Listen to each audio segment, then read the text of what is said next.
The Weiss DS1-MK3 is the gold standard compressor and limiter in the mastering world, and the one-to-one code port means that you're using the exact same processing that has been used on more hit albums over the past 20 years than any other mastering hardware unit.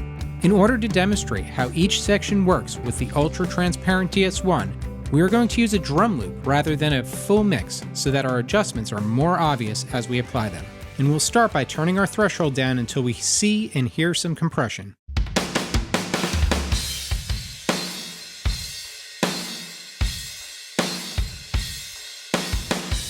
Our meter shows that we are getting close to 3 dB of gain reduction, so let's go into options and switch to a 9 dB meter.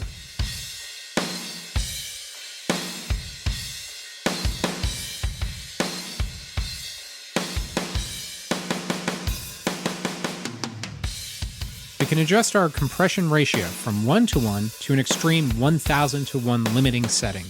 You can also use this compressor for upward expansion up to a 5:1 ratio.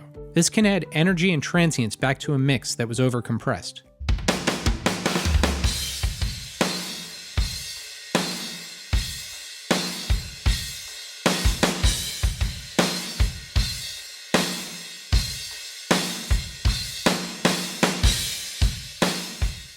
Now let's set ourselves back to a more reasonable 4:1 ratio, and this time we'll drive our input harder into the compressor.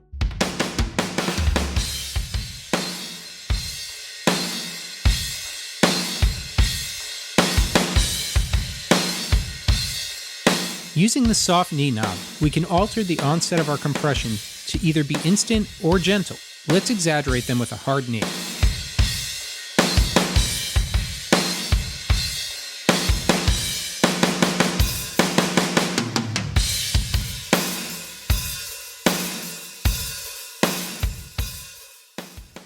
Now we've been compressing the stereo field ganged, which means the left and right are controlled together, but you can separate these to have different compression settings for both the left and right sides.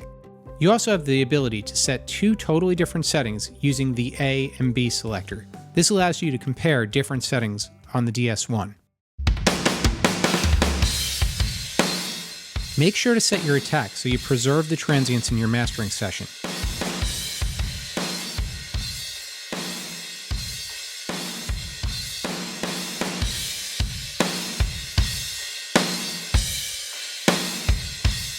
If you find that you're hearing some distortion when using a short attack time, you can use the preview function to look ahead and smooth out the initial attack.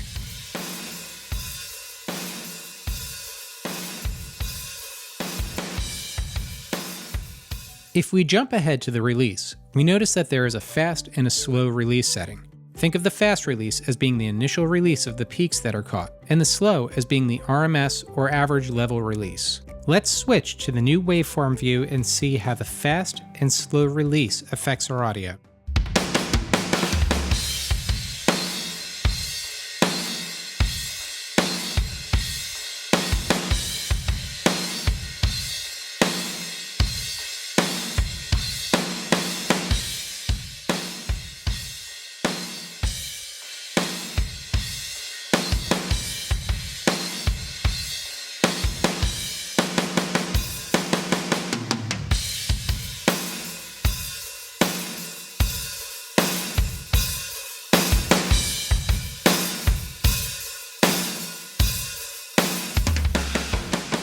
The average knob in the middle adjusts the time it takes to determine RMS.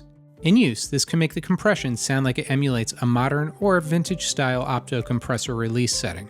Listen to the attack and body of the kick drum as we adjust the average knob.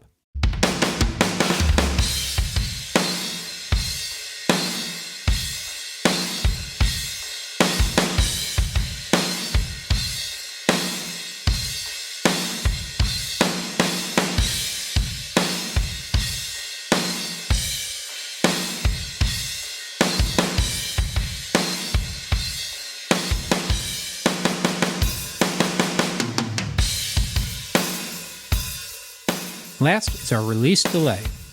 This knob determines whether there's a hold prior to the release stage kicking in. It is probably not a knob to use on every mix, but it can be effective in timing the release stage in mixes where there's a bunch of space and you want to avoid any pumping being heard.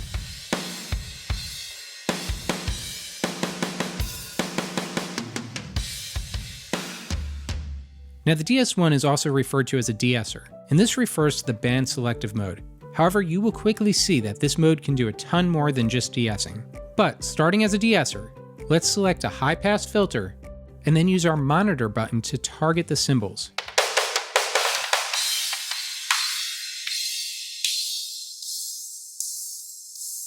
Once we do, we can lightly compress them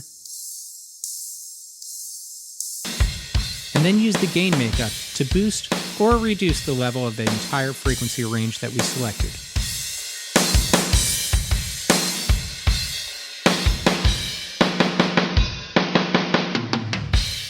In the case of a mix where only one side needs to be de-essed, you can make adjustments on only channel 1 or channel 2.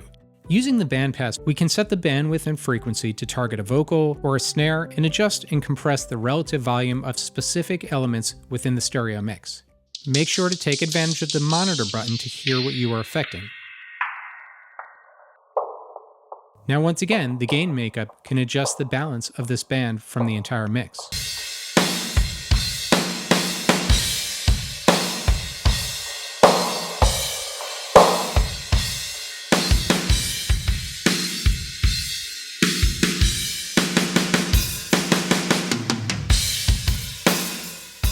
Last, we have a low pass, and this is great for getting the low end of a mix under control.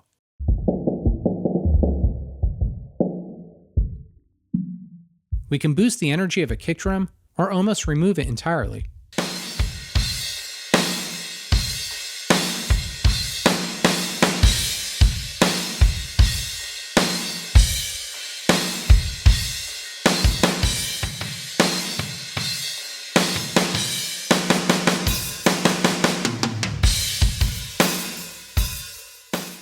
Let's switch back to our full range mode, set some aggressive compression settings, and then we'll click the parallel compression button.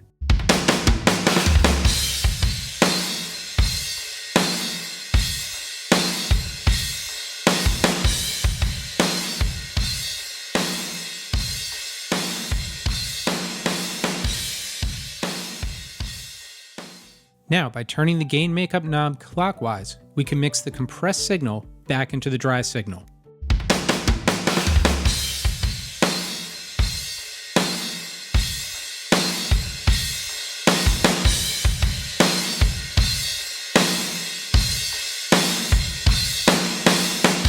This will help us retain our compression settings while still preserving the transients from the dry track. Last, we also have the ability to use the compressor in mid-side mode.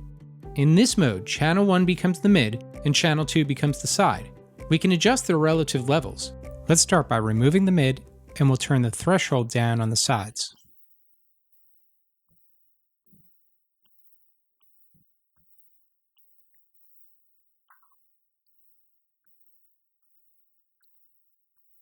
Now let's add the mid back in. And now let's remove the sides.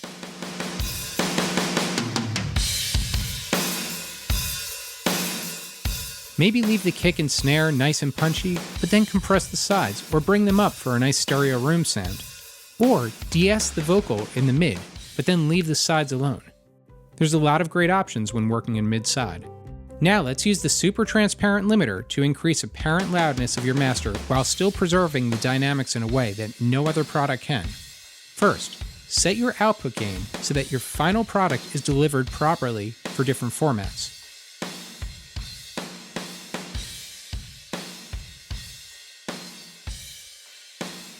Now, let's click the limiter and adjust our gain.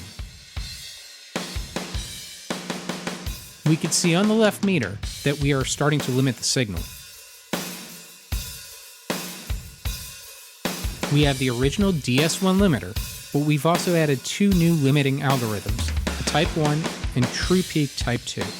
In order to hear the differences, you might need to overuse the limiter gain initially, and then back off after deciding which type works best for your mix. You will find the original DS1 to be smooth.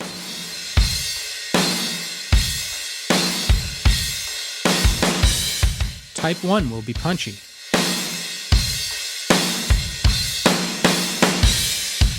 And Type 2 will be extremely fast.